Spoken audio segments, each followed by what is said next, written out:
Este é o Sol. Desde o ano 10.000 a.C., a história abunda em pinturas e escritos que refletem o respeito e a adoração dos povos por este astro. E é simples entender o porquê, com seu aparecimento todas as manhãs, trazendo visão, calor e segurança, salvando-os do frio e da escuridão da noite repleta de predadores. Sem ele, todas as culturas perceberam que não haveriam colheitas nem vida no planeta. Estas realidades fizeram do Sol o astro mais adorado de todos. Todavia, muitos estavam atentos também às estrelas. As estrelas formavam padrões que lhes permitiam reconhecer e antecipar eventos que ocorrem de tempos em tempos, tais como eclipses e luas cheias. Eles catalogaram grupos celestiais daquilo que conhecemos hoje como constelações. Esta é a Cruz do Zodíaco, uma das mais antigas imagens na história da humanidade. Ela representa o trajeto do Sol através das 12 maiores constelações no decorrer de um ano. Ela também representa os 12 meses do ano, as 4 estações, solstícios e equinócios. O termo zodíaco está relacionado com o fato das constelações serem antropomorfismos ou personificações, como pessoas ou animais. Por outras palavras, as primeiras civilizações não só seguiam o Sol e as estrelas, como também as personificavam através de mitos que envolviam seus movimentos e relações. O Sol, com seu poder de dar vida e de salvar, também foram personificados como se representasse um Criador ou um Deus. Deus Sol, a luz do mundo, o Salvador da humanidade. Igualmente, as 12 constelações representaram lugares de viagem para o Deus Sol e foram nomeados por elementos da natureza que aconteciam nesses períodos de tempo. Por exemplo, Aquários, o portador da água que traz as chuvas da primavera. Este é Horus.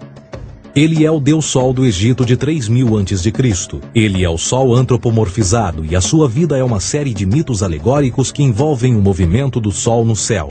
Dos antigos hieróglifos egípcios conheceu-se muito sobre esse Messias solar. Por exemplo, Horus, sendo o Sol, tinha como inimigo o Deus Sete, que era a personificação das trevas ou da noite. E metaforicamente falando, todas as manhãs Horus ganhava a batalha contra Sete.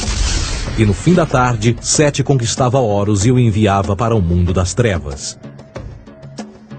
Será importante frisar que trevas versus luz ou bem versus mal tem sido uma dualidade mitológica onipresente que ainda hoje é usada em muitos níveis. No geral, a história de Horus é a seguinte. Horus nasceu em 25 de dezembro da Virgem Isis Mary. O seu nascimento foi acompanhado por uma estrela no oeste, que por sua vez foi seguida por 3 reis em busca do Salvador recém-nascido. Aos 12 anos era uma criança prodígio nos ensinamentos, e aos 30 anos ele foi batizado por uma figura conhecida por Anup, e assim começou o seu ministério. Horus teve 12 discípulos e viajou com eles, fazendo milagres tais como curar os enfermos e andar sobre as águas. Horus também era conhecido por vários nomes como a Verdade, a Luz, o Filho Adorado de Deus, o Bom Pastor, Cordeiro de Deus, entre muitos outros. Depois de ter sido traído por Tifão, Horus foi crucificado, enterrado por 3 dias e então ressuscitou. Estes atributos de Horus, originais ou não, parecem influenciar várias culturas mundiais e muitos outros deuses encontrados com a mesma estrutura mitológica. Atis da Firígia nasceu da Virgem Nana em 25 de dezembro. Crucificado, foi posto na tumba e 3 dias depois ressuscitou. Krishna, da Índia, nasceu da Virgem Davaki com uma estrela no ocidente assinalando sua chegada, fez milagres juntamente com seus discípulos e após sua morte ressuscita.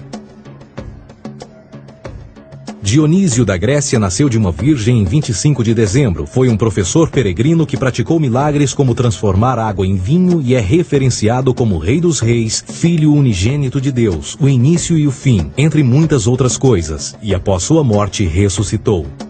Mitra da Pérsia nasceu de uma virgem em 25 de dezembro. Ele teve 12 discípulos e fazia milagres. E após sua morte foi enterrado por 3 dias e então ressuscitou. Ele também foi chamado de a Verdade, a Luz, entre outros. Curiosamente, o dia sagrado de adoração a Mitra era um domingo. O que importa salientar é que existiram inúmeros salvadores em diferentes períodos em diversos lugares da Terra que preenchem essas mesmas características. A pergunta que não quer calar: o porquê desses atributos? Por que o nascimento de uma virgem em 25 de dezembro? Por que a morte e a ressurreição após 3 dias? Por que os 12 discípulos ou seguidores? Para descobrirmos, vamos examinar o mais recente dos Messias solares. Jesus Cristo nasceu em 25 de dezembro em Belém. Ao nascer foi anunciado por uma estrela no ocidente que seria seguida por 3 reis magos para encontrar e adorar um novo Salvador. Tornou-se pregador aos 12 anos. Aos 30 anos foi batizado por João Batista e então iniciou seu ministério. Jesus teve 12 discípulos que viajaram com ele praticando milagres como curar doentes, andar sobre a água, ressuscitar mortos. Ele também é conhecido como Rei dos Reis, o Filho de Deus, a luz do mundo, o início e o fim, o Cordeiro de Deus, entre muitos outros. Depois de ter sido traído por seu discípulo Judas por 30 moedas de prata, ele foi crucificado, posto em uma tumba e após 3 dias ele ressuscitou e ascendeu aos céus. Em primeiro lugar, a sequência do nascimento é completamente astrológica. A estrela no ocidente é Sírius, a mais brilhante do céu noturno, que a cada 24 de dezembro se alinha com outras 3 estrelas brilhantes no cinturão de Órion. Essas 3 estrelas brilhantes são chamadas hoje, como eram na antiguidade, 3 reis, 3 Marias no Brasil e Portugal. Os 3 reis e a estrela mais brilhante, Sírius, todas apontam para o nascer do Sol em 25 de dezembro.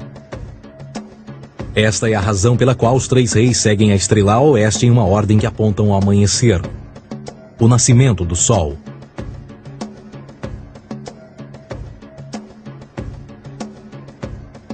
A Virgem Maria é a constelação de Virgo, também conhecida como Virgo, a Virgem. Virgo em latim significa virgem.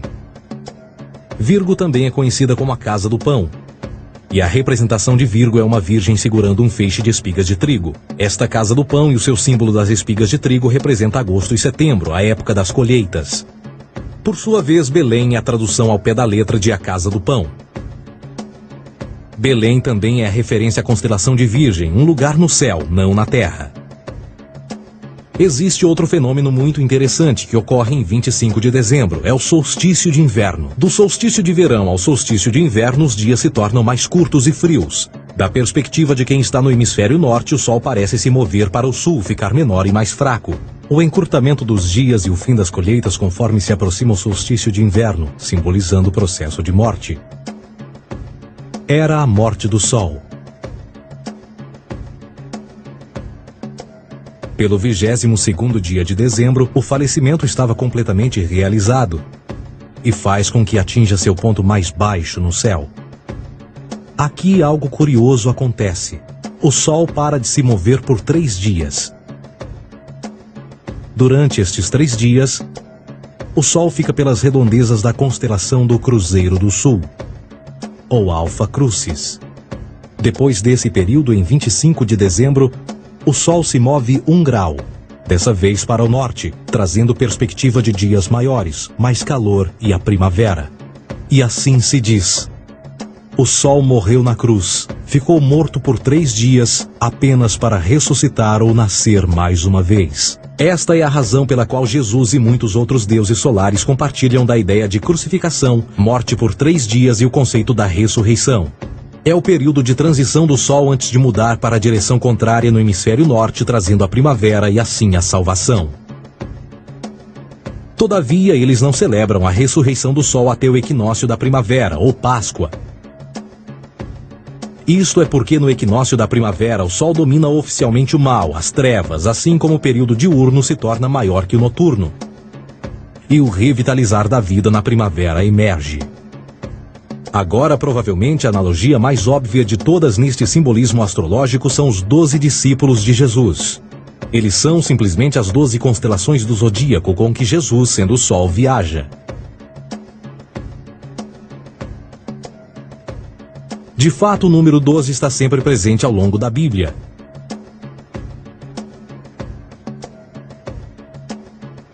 Voltando à cruz do zodíaco, o elemento figurativo da vida é o Sol. Isto não é uma mera representação artística ou ferramenta para seguir os movimentos do Sol. Era também um símbolo espiritual pagão. Uma logografia similar a isto. Isto não é um símbolo do cristianismo. É uma adaptação pagã da cruz do zodíaco.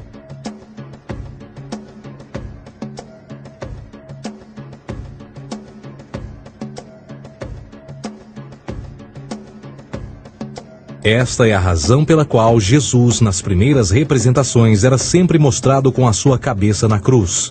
Jesus é o Sol, Filho de Deus, a luz do mundo, o Salvador a erguer-se, que renascerá, assim como o sol faz todas as manhãs. A glória de Deus que defende contra a força das trevas. Assim como renasce a cada manhã, e que pode ser visto através das nuvens, lá em cima nos céus, com a sua coroa de espinhos, ou os raios de sol.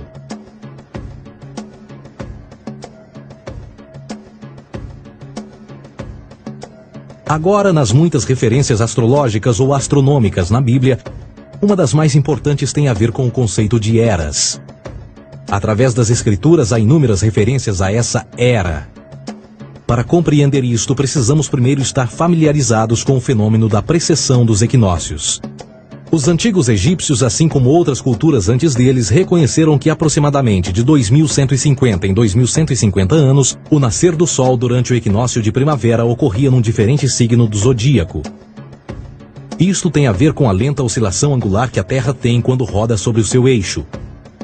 É chamado de precessão porque as constelações vão para trás, em vez de permanecerem no seu ciclo anual normal. O tempo que demora cada precessão através dos 12 signos é de 25.765 anos. Este ciclo completo é chamado também de Grande Ano, e algumas civilizações ancestrais sabiam disso. Referiam-se a cada ciclo 2150 anos como Era. De 4.300 a.C. a 2150 a.C. foi a Era de Touro. De 2150 a.C. a 1 d.C. foi a Era de Áries. E de 1 d.C. a 2150 d.C. é a Era de Peixes, a era que permanecemos nos dias de hoje. E por volta de 2150 entraremos na nova era, a Era de Aquários.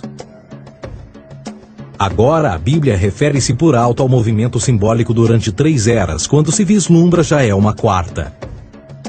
No Velho Testamento, quando Moisés desce o Monte Sinai com os 10 mandamentos, ele está perturbado ao ver sua gente adorar um bezerro dourado.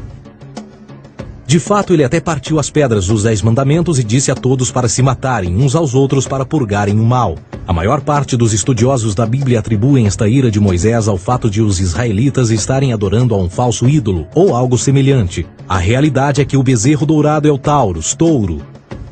E Moisés representa a nova era de Áries. Esta é a razão pela qual os judeus ainda hoje assopram com o chifre do carneiro. Moisés representa a nova era de Áries. E perante esta, todos têm de largar a velha. Outras divindades, tais como Mitra, marcam essa transição também. Um deus pré-cristão que mata o touro, na mesma linha simbólica. Agora Jesus é a figura portadora da era seguinte à de Áries, a Era de Peixes. O simbolismo de peixes é abundante no Novo Testamento, assim como Jesus alimenta 5.000 pessoas com pão e 2 peixes. No início do seu ministério, enquanto caminhava ao longo da Galileia, conhece 2 pescadores que o seguem. Agora reflita se voltar a ver um adesivo em formato de peixe escrito Jesus na traseira dos carros. Poucos sabem o que aquilo no fundo representa. É um simbolismo astrológico pagão para o reinado do Sol durante a Era de Peixes. Jesus assumiu também que a data do seu nascimento é também a data do início desta era.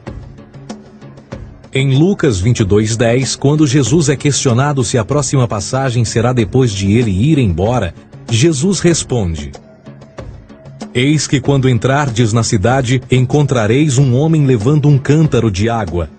Segui-o até a casa em que ele entrar. Esta escritura é de longe a mais reveladora de todas as referências astrológicas. O homem que leva um cântaro de água é Aquários, o portador de água, que é sempre representado com um homem despejando uma porção de água.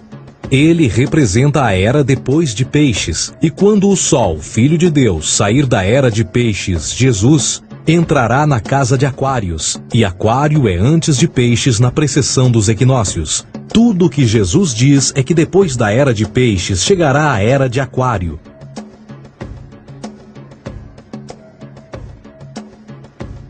Agora todos já ouvimos falar sobre o fim do mundo. Deixando à parte o lado cartunista no livro de Apocalipse, a espinha dorsal nesta ideia surge em Mateus 28:20, onde Jesus diz: Eu estarei convosco até o fim do mundo, dos séculos em português. Contudo, na tradução inglesa da Bíblia, a palavra mundo está mal traduzida. A palavra realmente usada era aion, que significa era. Eu estarei convosco até o fim da era, o que no fundo é verdade. Jesus, como personificação solar de peixes, irá acabar quando o Sol entrar na era de Aquário. Este conceito de fim dos tempos e do fim do mundo é uma má interpretação desta alegoria astrológica. Vamos dizer que aproximadamente 100 milhões de brasileiros acreditam que o fim do mundo está próximo. Além disso, o personagem de Jesus, literalmente e astrologicamente um híbrido, só demonstra o quão plágio do deus Sol Horus do Egito, Jesus é. Por exemplo, inscrito há 3.500 anos atrás, nas paredes do templo de Luxor, no Egito, estão imagens da Enunciação, da Imaculada Concepção, do nascimento e da adoração a Horus. As imagens começam com o anúncio à Virgem Ísis de que ela irá gerar Horus, que Nefe, o Espírito Santo, irá engravidar a Virgem, e depois o parto e a adoração, e que é não mais do que o milagre da concepção de Jesus. Na verdade, as semelhanças entre Horus e Jesus são flagrantes.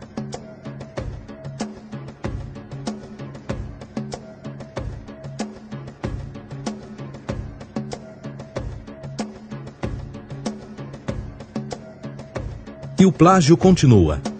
A história de Noé e da sua arca é tirada diretamente das tradições. O conceito de dilúvio é presente em todas as antigas civilizações, em mais de 200 diferentes citações em diferentes períodos e tempos. Contudo, não será preciso ir muito além da fonte pré-cristã para encontrar a epopeia de Gilgamesh, escrita em 2600 a.C. Esta história fala sobre grandes inundações ordenadas por Deus, uma arca com animais salvos e até mesmo o libertário retornar da pomba, entram em concordância com a história bíblica, entre muitas outras semelhanças. E depois há a história plagiada de Moisés. Sobre o nascimento de Moisés, disse que ele foi colocado numa cesta de cana e lançado ao rio para evitar um infanticídio. Ele foi mais tarde salvo pela filha de um rei e criado por ela como um príncipe. Esta história do bebê numa cesta foi retirada do mito de Sargão de Acade por volta de 2250 a.C. Depois de nascer, Sargão foi posto numa cesta de rede para evitar um infanticídio e lançado ao rio. Foi depois salvo e criado por Aqui, uma esposa da realeza acádia. Além disso, Moisés é conhecido como legislador, portador dos 10 mandamentos e da lei mosaica. Contudo, a ideia de a lei ser passada de um deus para um profeta numa montanha é também antiga. Moisés é somente um legislador numa longa linha de legisladores na história mitológica. Na Índia, Manou foi o grande legislador. Na ilha de Creta, Minos ascendeu ao monte Ida, onde Zeus lhe deu as leis sagradas. Enquanto que no Egito, Moisés tinha nas suas pedras tudo o que Deus lhe disse. E no que diz respeito a estes 10 mandamentos, foram retiradas a papel químico do feitiço 125 do Livro dos Mortos do Antigo Egito. O que é que o Livro dos Mortos dizia? Eu nunca roubei, tornou-se tu nunca roubarás. Eu nunca matei, tornou-se nunca matarás. Eu nunca menti, tornou-se nunca levantarás falsos testemunhos, e por aí adiante. A religião egípcia é, no fundo, a base fundamental para a teologia judaico-cristã. Batismo, vida após a morte, julgamento final, imaculada concepção, ressurreição, crucificação, a arca da aliança, circuncisão, salvadores, comunhão sagrada, dilúvio, Páscoa, Natal, a passagem e muitas outras coisas e atributos são ideias egípcias, nascidas muito antes do cristianismo ou judaísmo. Justin Martyr, um dos primeiros historiadores e defensores cristãos, escreveu: quando nós, cristãos, dizemos que Jesus Cristo, nosso Mestre, foi produzido sem união sexual, morreu e ressuscitou e ascendeu aos céus, nós não propomos nada de muito diferente do que aqueles que propõem e acreditam tal como nós, nos filhos de Júpiter. Numa escrita diferente, Justin Martyr diz: Ele nasceu de uma virgem. Aceite isto em comum com o que você acredita dos Perseus. É óbvio que Justin e outros cristãos cedo souberam como o cristianismo era semelhante a outras religiões pagãs. Contudo, Justin tinha uma solução. Para além de tudo o que sabemos, o diabo era em quem mandava. O diabo teve a ambição de chegar primeiro que o Cristo e criou essas características para o mundo pagão. Fundamentalist Christianity, fascinating. These people actually believe the world is 12,000 years old. Swear to God. I actually asked one of these guys, okay, dinosaur fossils. He says, dinosaur fossils? God put those here to test our faith.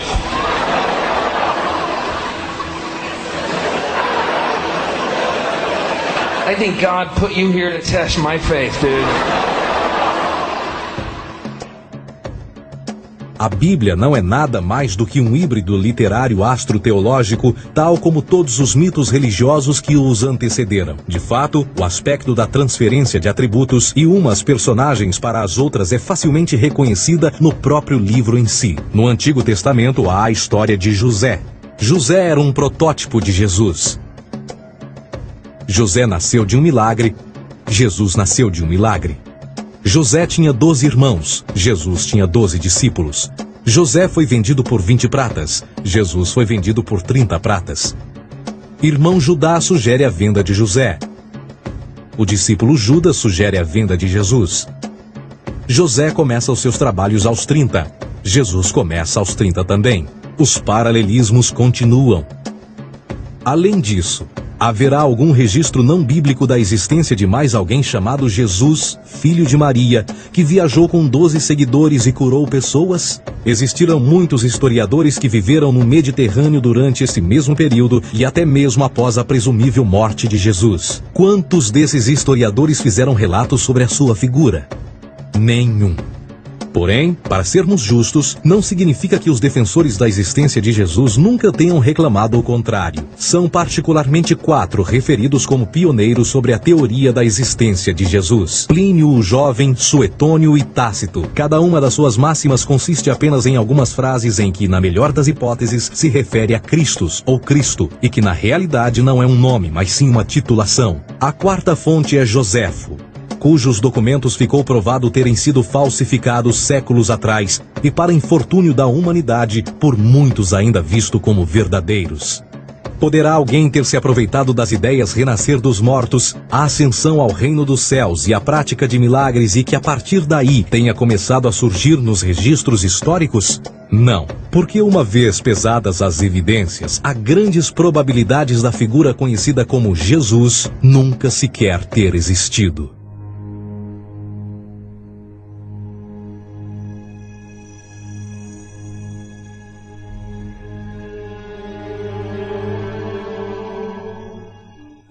We don't want to be unkind, but we want to be factual. We don't want to cause hurt feelings, but we want to be academically correct in what we understand and know to be true.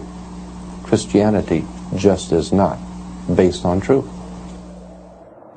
We find that Christianity was in fact nothing more than a Roman story, developed politically. A realidade consiste em que Jesus foi a divindade solar do setor gnosticista cristão e, tal como outros deuses pagãos, era uma figura mítica.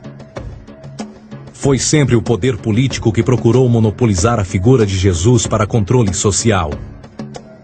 Por volta de 325 d.C., em Roma, o imperador Constantino reuniu o Concílio Ecumênico de Niceia e foi durante esta reunião que as doutrinas políticas com motivação cristã foram estabelecidas e assim começou uma longa história de derramamento de sangue e fraude espiritual. E nos 1600 anos que se seguiram, o Vaticano dominou politicamente e com mão de ferro toda a Europa, conduzindo-a a um período de obscurantismo, onde o conhecimento era apenas um privilégio da Igreja, as Cruzadas e a Santa Inquisição. O cristianismo, bem como todas as crenças teístas, são a fraude desta era. Serviu para afastar os seres humanos do seu meio natural e da mesma maneira uns dos outros. Sustenta a submissão cega do ser humano à autoridade. Reduz a responsabilidade humana sob a premissa de que Deus controla tudo e que, por sua vez, os crimes mais terríveis podem ser justificados em nome da perseguição divina. E o mais importante, dá o poder àqueles que sabem a verdade e usam o mito para manipular e controlar sociedades. O mito religioso é o mais poderoso dispositivo já criado e serve como base psicológica para que outros mitos floresçam ou justifiquem.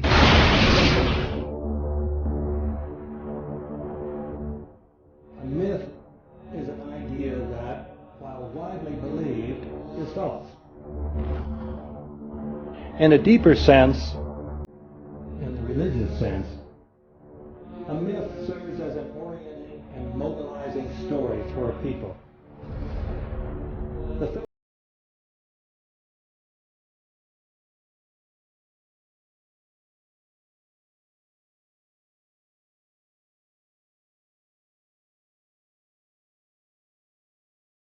matter of debate. If some people